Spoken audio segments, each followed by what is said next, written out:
You guys, I wanted to share with you the last time that I had a panic attack. Okay, I've had panic attacks before, but I didn't know they were panic attacks because I was being misdiagnosed. The last time I had a panic attack was, I believe, in May 2016.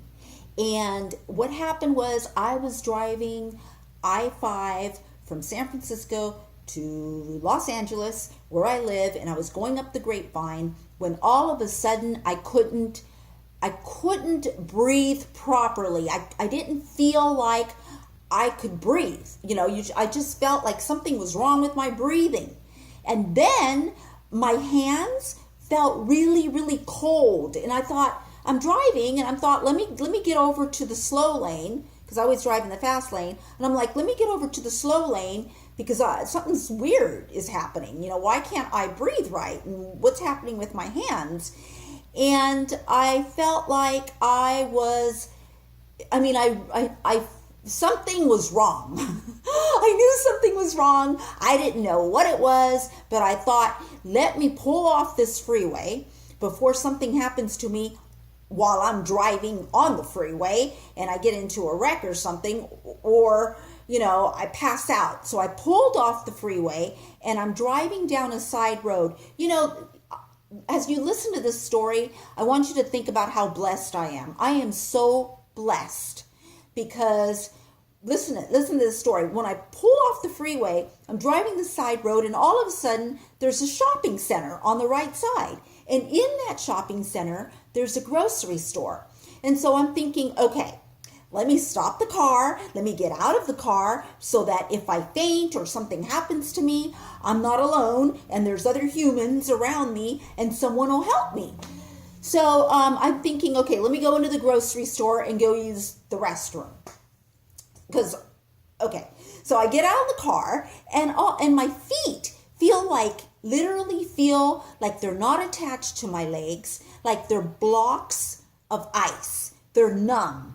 And my legs feel like wobbly, like a little wobbly. And I'm going, God, I'm not feeling well. I'm thinking to my head, something's not right.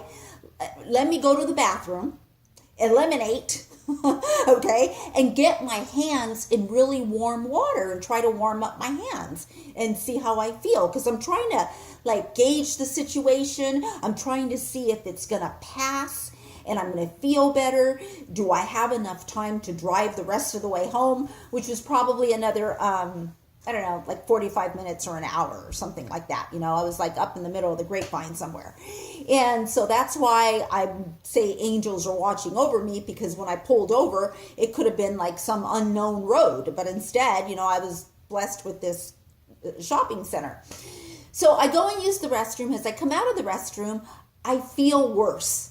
And right when I came out of the restroom, I looked to the right and there was a pharmacy.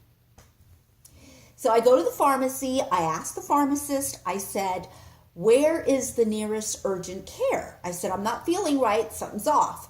And she said, well, it's across the street. She says, it's across the street in an office building and there's no signage. So you're not going to see it. And I'm like, you mean across the street? How far down? Past the entrance to the freeway?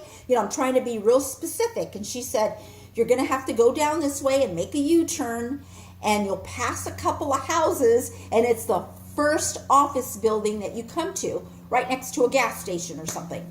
So I did what she said. Everything was perfect. I saw the gas station, and then I saw this big building. I thought, okay, here, it must be here. So I go and I don't see any sign or anything, just like she said. I park the car and I look and I see some people hanging out in the front, door where you go in, and some people are walking in, some people are walking out. And I thought, okay, it was the weekend. So that's why, I was I don't know what's open or what's going on in this building. And I'm thinking that something is definitely wrong and I'm going to die. So as I approach the lobby, there's a big sign, and it says the doctor's offices of Valencia or something like that. I thought this must be it. I go in there and, they check me in and they said, we don't take your insurance. It's $135 just to be seen by the doctor. So I'm like, well, okay, so here's my credit card. And I go in there and the physician's assistant, the one who takes your weight and asks you all these questions, he did all that. And then he went and he put me in a room. Now, this room that he put me in, the air conditioner was on full blast. I was freezing. I mean, it was so cold in that room that I was like shivering, so cold. I didn't have to wait very long until this really nice woman walks in, the doctor, and she says, oh my God, she goes, this room is so cold. She's like, very personable, very nice. She says, let me put you into another room. So she takes me into this other room. And she sits me down, not on the bed. I go, oh, do you want me to sit on the bed? She says, no, I want you to sit over there on the chair. And she stands like, over by the front door, and I'm sitting by the chair. She never touched me. She never examined me. She just asked me, have you had anything to eat? And I said, no, I haven't had anything to eat. She says, I think you're having a panic attack.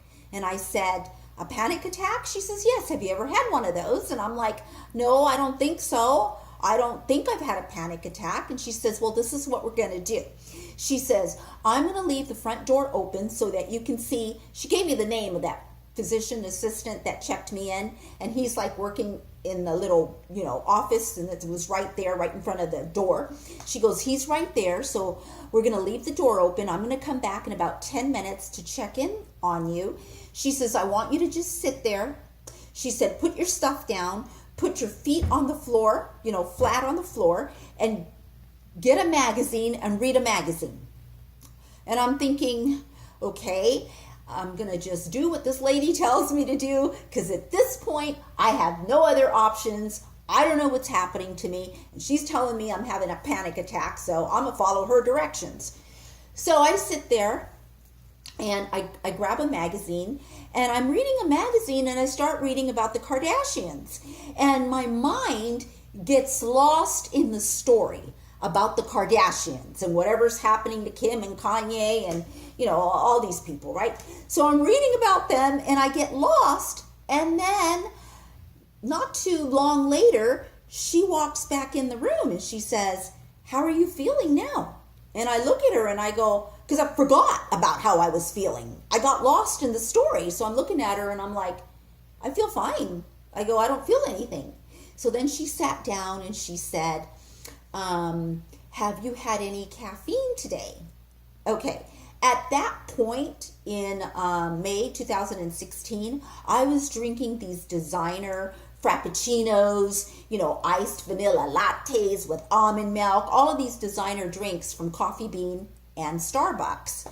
And this particular morning, I had woken up a little, like I hadn't slept really well, so I woke up a little tired, and I knew that I had to drive for 6 hours. So I had 2 of these designer drinks. One, when I first started driving, I went through that, and then I stopped and I got another one.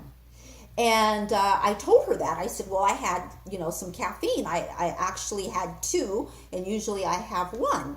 And so she said, okay, you had a panic attack. She says, you need to lay off of the caffeine because it may be triggering your panic attacks. And she said, you need to carry a paper bag in your car. And if this ever happens again, she says, breathe into the paper bag and have magazines in your car so that you can distract your mind from what's happening in your body and read the magazine. And I said, okay. And she says, and I want you to go in, and she says, do you have anything to eat? And I did. I had a salad in the car. She says, go in the car, just sit down for a little bit and eat your salad. And, when you get a chance, go to see your primary care physician and tell them what's happening. And I'm like, okay. So I checked out, went and sat in my car. I did exactly what she said. I read this, whatever magazine that I had in there. I ate my salad. And I felt kind of back to normal. And I thought, okay, let me just drive the rest of the way home. And so driving home, I realized that a couple months earlier, I had been at Whole Foods. And I was drinking one of those designer drinks. I had pulled into the parking lot of Whole Foods when all of a sudden I had the same symptoms that I just had that day. But when that happened that last time, I never connected the dots. I never connected them.